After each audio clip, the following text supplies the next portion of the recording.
Apa Pak yang kita bisa tiru dari Singapura ini supaya kita bisa juga memberikan jaminan keamanan kepada para investor dan penghuni dari kawasan tersebut? Yang pertama hukumnya sendiri, yang kedua aparatnya, yang ketiga budayanya Pak. Nah Singapura unggul di ini semua nih Pak. Hukumnya dia keras dan tegas, dan implementasinya juga benar-benar. Itu tiga ini saling sinergi nih Pak. Memang ironis ya Pak sebetulnya. Kita memiliki 17.000 pulau, tapi 60% rakyat Indonesia kurang lebih tinggalnya di Pulau Jawa yang hanya 7% Pak ya. Jadi berapa banyak aset yang sebetulnya belum dimanfaatkan. Kita ini kan 270 sekian juta itu kan market Pak. Betul. Ya, ini sumber daya yang luar biasa, sumber daya alam kita banyak sebenarnya. Kalau kita jadi market saja Pak, contoh produk saja. Kalau produk itu kalau maunya kayak macam di Cina Pak, saya pernah ke Cina, itu dia produk satu AC yang Changhong itu nggak usah dijual keluar Pak.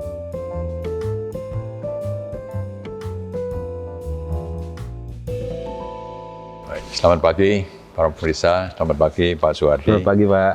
Sekali lagi kita berjumpa dengan Bapak Komjen Polisi Purnawan, Dr. Andes Suhardi Alius. Jadi hari ini kita ingin membicarakan mengenai bagaimana Singapura itu bisa terus menarik investor dan kemudian terus menambah hotel-hotel, menambah bermacam-macam atraksi, dan terus harga tanah di sana makin naik. Nah, setahu saya kita ini berinvestasi, jalan-jalan, berobat ke Singapura karena di sana dijamin masalah keamanan, Pak. Nah, Bapak yang dulu pernah menjabat sebagai Kepala Bareskrim dan juga masalah menangani masalah terorisme, resep apa Pak yang kita bisa tiru dari Singapura ini supaya kita bisa juga memberikan jaminan keamanan kepada para investor dan penghuni dari kawasan tersebut, Pak? Makasih Pak Darmono. Ini kalau kita bicara masalah keamanan itu kan merupakan faktor dasar Pak. Faktor dasar yang dibutuhkan untuk iklim investasi, untuk berkembangnya suatu kota dan sebagainya Pak. Nah, yang pertama hukumnya sendiri, yang kedua aparatnya, yang ketiga budayanya Pak. Nah Singapura unggul di ini semua nih Pak. Dari hukumnya dia keras dan tegas, dan implementasinya juga benar-benar. Dan aparatnya Pak terlatih, punya integritas, peralatan lengkap, dan betul-betul implementasinya nggak. Budayanya masyarakat betul-betul disiplin, penyimpangan sedikit saja hukumannya, dendanya besar, sehingga itu tiga ini saling bersinergi nih Pak dalam bentuk keamanan itu. Nah kalau kita mau meniru itu sebenarnya ya tiga ini dibenerin dulu semuanya Pak. Hukum itu tidak boleh tebang pilih, equal semuanya Pak. Nah masalahnya kan negara kita ini begitu luas Pak. Betul Pak. Kalau tiga hal tadi diterapkan ke semua kan biayanya tinggi. Betul Pak. Dan juga makan waktu lama. Padahal kita segera Pak butuh menciptakan lapangan kerja, mendatangkan investor-investor baik dalam maupun luar negeri Pak. Jadi sebaiknya begini Pak, untuk menangani masalah ini, yaitu dengan think big, start small, and move fast gitu Pak. Iya Pak. Kita mulai dari role model Pak. Cluster kecil Pak. Kita buat cluster kecil itu kita berlakukan seperti itu. Pak. Kita semua dari implementasi tadi tiga hal tadi yang mendukung itu semua kita buat kondusif gitu Pak. Sehingga itu jadi contoh Pak buat yang lain-lainnya gitu. Jadi misalnya shopping mall, hotel itu kan cluster kecil Pak. Betul Pak, cluster kecil kita mulai laksanakan seperti itu. Dan sehingga tidak demokratis, diktatorship di hotel agak Pak, sedikit Pak. Kadang-kadang untuk menjadi disiplin itu kadang-kadang perlu agak sedikit di-enforce Pak. Contoh nih Pak, contoh simpel saja. Teman saya ahli hisab Pak. Ahli hisab Pak, merokok Pak. Pak. Kalau di sini kadang-kadang buang puntung sembarangan gitu Pak. Begitu saya ajak ke Singapura, di mana tempat sampah? Kenapa? Jadi patuh. Cari tempat sampah. Kenapa lu? Biasa buang sini aja. Enggak, nanti denda. Artinya apa? Disiplin hukumnya tegas Pak. Gitu. Dan itu nggak bisa main-main. Gitu. Jadi orang Indonesia pun kalau Singapura jadi orang patuh, tertib Pak. Iya. Tapi jangan salah. Orang Singapura masuk ke Batam sama juga Pak, semaunya aja. Kenapa? Dia melihat itu peluang. Jadi artinya itu tergantung daripada 3 tadi sistem itu dalam satu komunitas Pak. Kalau sekarang, apakah orang Singapura tertib di mana kalau masih udah mulai begitu lihat kebebasan itu udah mulai juga ikut-ikutan. Ikut menikmati Pak. Iya Pak. Nah itu juga kita yang demikian kehidupan kita masuk ke dalam satu lingkungan yang keras atau mungkin disiplin, kita juga nggak bisa main-main Pak. Nah ini 3 siklus ini kita mainkan di klaster-klaster Pak. Nggak nanti jadi satu komunitas. Apa bisa Pak kita itu menerapkan 2 cara yang berbeda Pak? Yang disebut kalau misalnya di China dibilang one country two system Pak ya.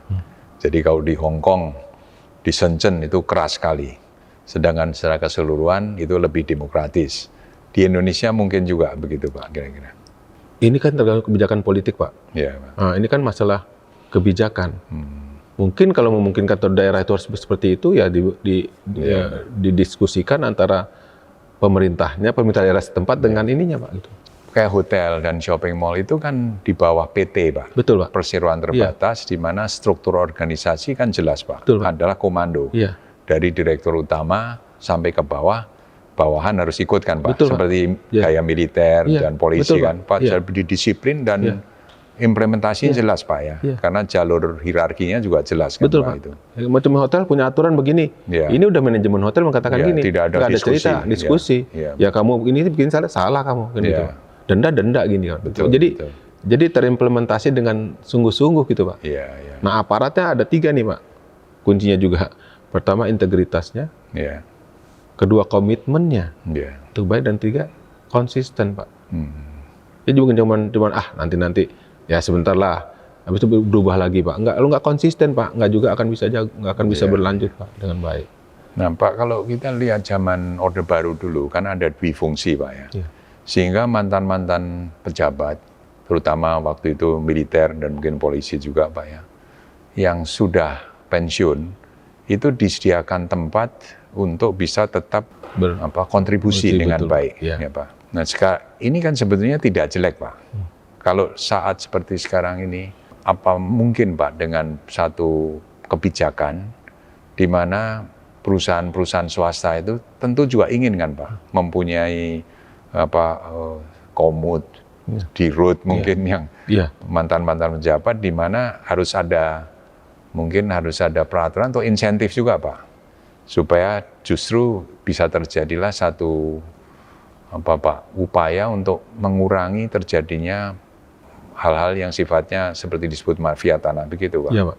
Jadi kalau kita bicara sama Pak Darmono tadi sampaikan itu masalah katakan purnawirawan Pak ya. Iya Pak. Bisa untuk masih membaktikan dirinya. Dulu kan itu dilembagakan Pak, bisa di pemerintahan. Tapi kalau di pemerintahan sekarang kan tentunya masih ada pro dan kontra lah. Kok masih ada fungsi semacam gitu Pak ya. Nah kalau di swasta saya rasa itu kebutuhan sesuai dengan masing-masing perusahaan diizinkan Pak. Kalau dia perspektif yang lihat bagaimana keamanan terjamin, bagaimana ngatasi yang kayak macam-macam seperti itu, kan kita tahu semuanya modusnya, itu nggak ada salahnya menurut saya Pak. Dan itu kan spesifik keahliannya, kemampuannya yang dibutuhkan gitu Pak. Dari sisi manajemen, dari sisi penguasaan masalah, itu nggak ada salahnya menurut saya kalau untuk swasta. Tapi kalau untuk yang di negeri, ya kita tahu sendiri Pak, demokratisasi itu kan semacam gini Pak. Jadi kadang-kadang ini terlalu berlebihan.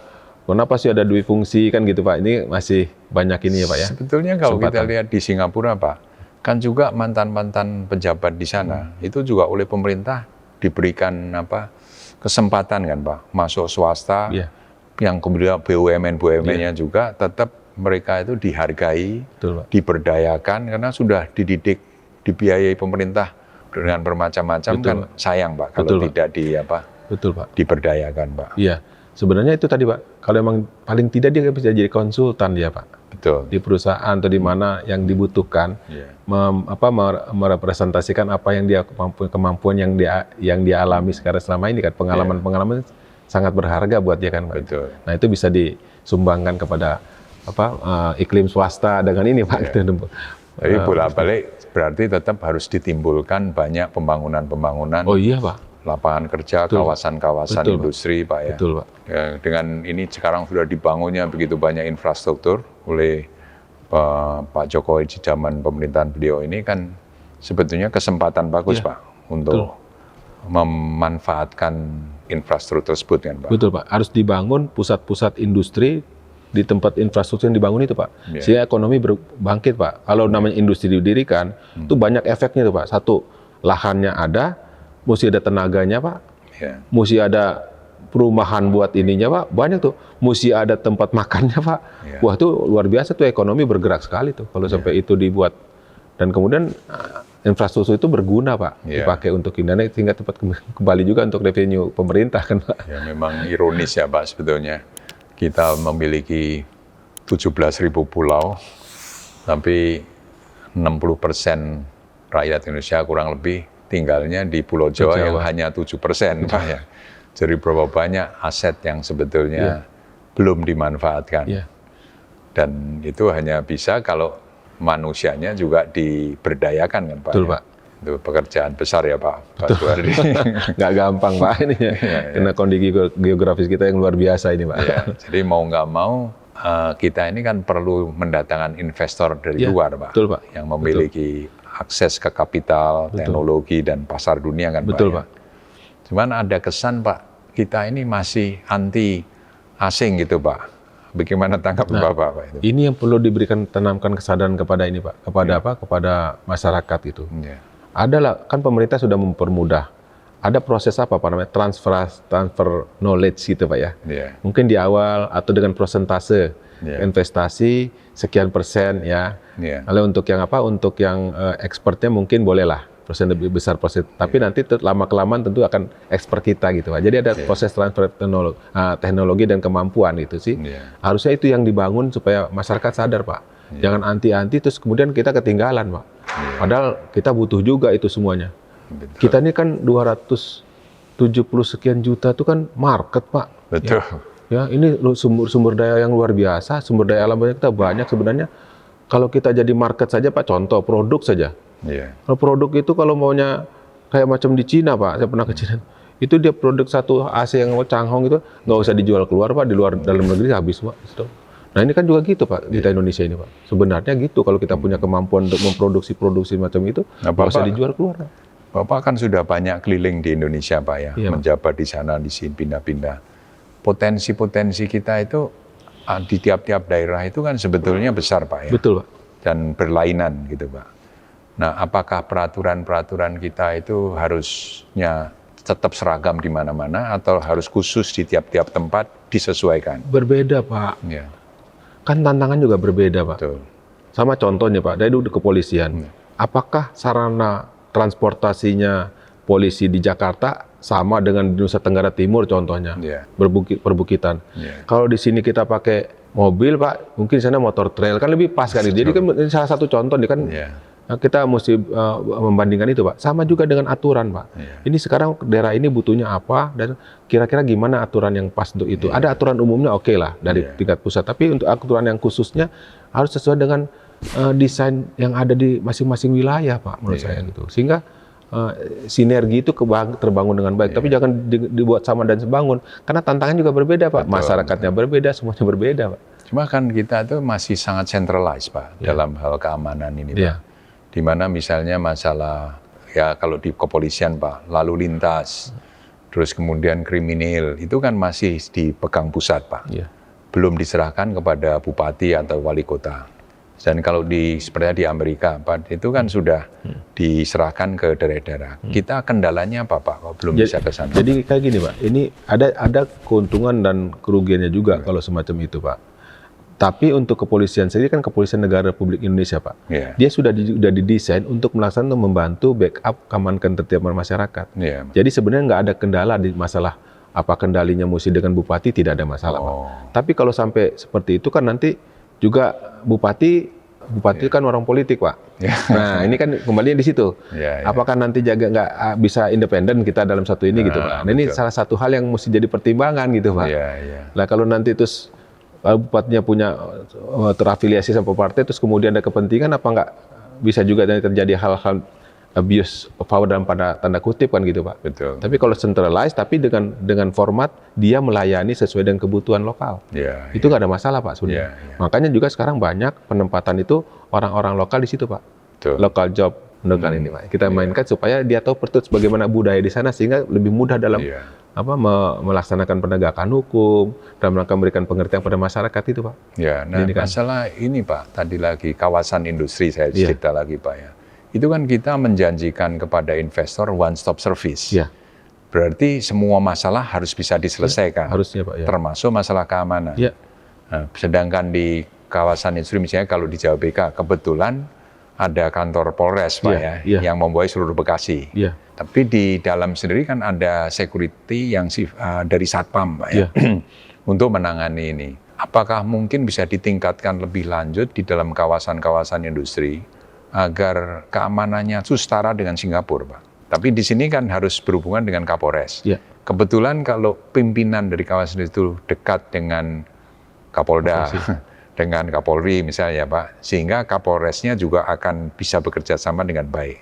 Tapi kalau tidak ada, Pak, ini kan juga bisa jadi jaminan one stop service tadi nggak bisa prima betul, Pak. Itu dia kembali kepada komitmen Pak sebenarnya dengan lingkungan, Pak. Itu kenapa ada Polres mungkin di Cikarang itu Pak juga mungkin karena di situ lihat udah tumbuh besar sekali sehingga dibutuhkan bukan cuma Polres Pak, Bea Cukai pun ada 2 di situ, kantor pajak pun juga ada gitu Pak. Jadi artinya memang dibutuhkan di situ ada perwakilan instansi pemerintah untuk itu.